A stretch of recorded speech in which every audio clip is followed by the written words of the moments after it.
What are some subtle red flags that tell you a movie is not worth watching? Critics are calling it laugh out loud funny. It's almost always garbage. If the trailer has blurbs from reviews, check to see who wrote each review. On bad movies, they will often put multiple blurbs from the same review. Them desperately pointing out the directors/producers/writers/studios' better movies and productions that barely relate to the movie's themes in an attempt to lure in fans. To me, it always meant the movie doesn't stand out enough to stand on its own. It's clearly just a star vehicle. Like, all the hype is about the star's riveting new performance, but no corresponding critical praise for the story, directing, special effects, nothing. The longer the famous actor list, the shittier the movie will be. Especially if it's some obvious Oscar baiting that doesn't deserve to see the light of day. They push the ads way too hard on TV and Reddit.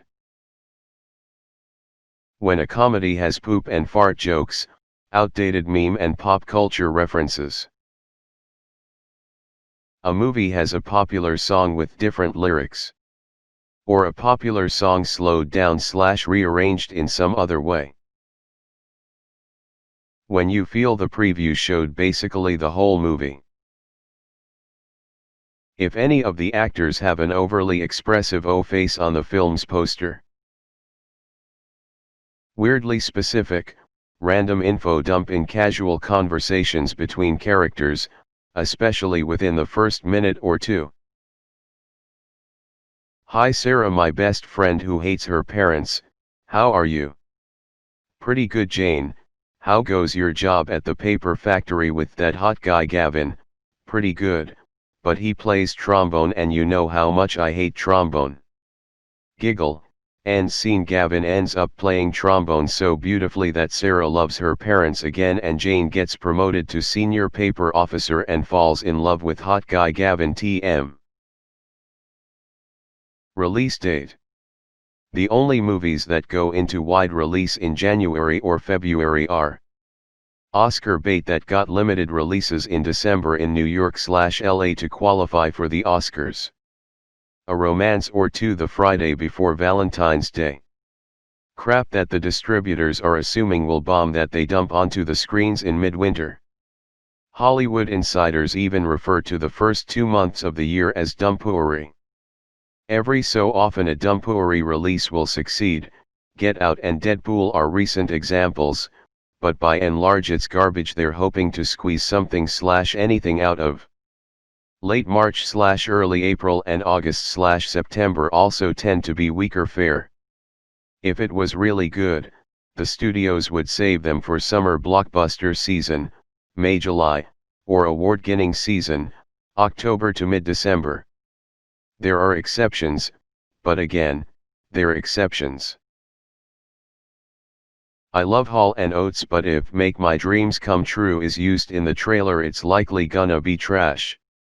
Adam Sandler, Drew Barrymore, Rob Schneider, Kevin James, and it's some dipshit drawn-out comedy that takes place in the Florida Keys, and Adam Sandler is coming off a divorce and his friend Kevin James takes him to his mom's $5.6 million vacation home in Florida to get away from it all, and he meets Drew Barrymore at a local bar and he helps her escape her evil ex-BF who is played by none other than Dwayne Johnson. In animated movies, whenever the animation is too clean.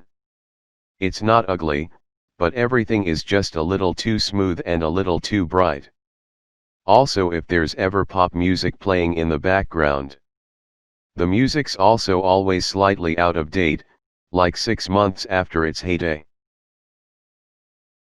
Any recent popular songs, a narrator speaking over the trailer, a cheesy message about being yourself advertised in the trailer, telling the audience instead of showing them, too much exposition, and so forth. Number 1 offender, Ferdinand. How bad a movie is exponentially proportional to how many helicopters are in the trailer. Or how awesome, depending on your taste in movies. Won't someone think of the jet skis? Boobs in the first 10 minutes. I've watched a lot of really bad movies, and one surprisingly common thing with them is that they have a naked woman sometime early on in the movie. My theory is that they are trying to get you to stick around for the rest of the movie. Surely, you think to yourself, if there were boobs in the first 10 minutes, there will be some more boobs later. But don't be fooled. Those were the only breasts you will see. From the makers of Dude, if the film cannot stand on its own without pointing out who made the film, sign me the F out. Even worse if the makers of only include like the sound designers of or the makeup artist of. Sony Pictures presents Adam Sandler. Based on a video game. If you can see the actors watching the other actors' mouths waiting for their turn to speak. In particularly shitty movies you can see actors moving their mouths slightly, saying the other people's line. Yes, on a related note, also the way actors clearly wait for their turn to do something. Fight scenes, general timing of occurrences or conversations. It seems like a reason we think many movies are bad, because we sense the issues of the acting, but can't really consciously pinpoint what's bad. When I realized that's why I really love actual fantastic movies, I was impressed by both the movie creators and my inner wannabe movie analyzer. When a character is supposed to be cut off and interrupted by another character, but it's painfully obvious that the actor doing the interrupting waited for the first one to finish their half sentence before speaking. Long voiceovers to set up the story or to advance the story. It means either the writer sucked or they couldn't get the scenes quite right. So the editor had nothing to work with. Just explain the plot. Or the dialogue does it in the most ham-fisted way. Hey brother, you've been seeming a little off ever since our mom died 6 months ago. She was killed in a car crash caused by a drunk driver. You were the first of us on the scene, and you saw her breathe her last, remember that? Your girlfriend left you a couple months ago because you just aren't the same anymore. You told me you're on the verge of losing your job, which I'll bring up now as if you're not aware of that. Also, you're my brother, and I'm your sister, and our mom is dead. Most sequels to horror movies are garbage with a few exceptions. By the producer of. If they can't name someone behind the creative part of a previous film, then you've got to wonder. Just because they had someone with a previous track record of finding money doesn't mean much to me.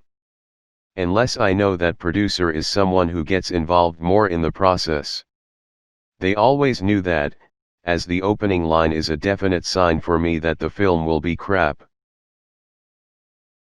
If something is gnawing at you when you watch the trailer, but you can't explain it. Something seems off about the trailers. The minute anyone says you just don't get it, do you? Is it written, directed, and produced by the same guy as the lead actor? Pass. If James Corden is in it, he has never done a good movie in his life. He is also a garbage person in real life too. It has a title like Resurrection added to it. If it's produced by Lifetime. When a horror movie advertises itself as the scariest movie ever, it usually isn't very scary, and they're just trying to get people to fall for the bait by seeing if it really is. The only exception to this rule I found was Hereditary. That movie was legitimately terrifying to me. When the trailer is 90% visuals and no one speaks more than 3 words, unless it's an art house film. Prime example is The Phantom Menace. I'll never forget seeing the trailer for the first time and sinking down into my seat with dismay. Please like, comment, and subscribe.